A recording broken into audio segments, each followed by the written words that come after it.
Hi everyone, and this video contains about of my tongue twister in English.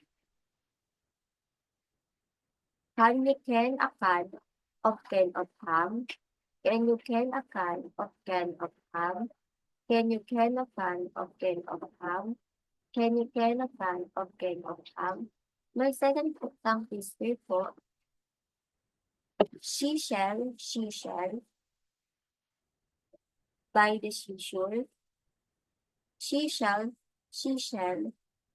surely shall. She shall, by the seashore. She shall, she shall, surely shall. She shall, she shall, by the seashore. She shall, surely shall.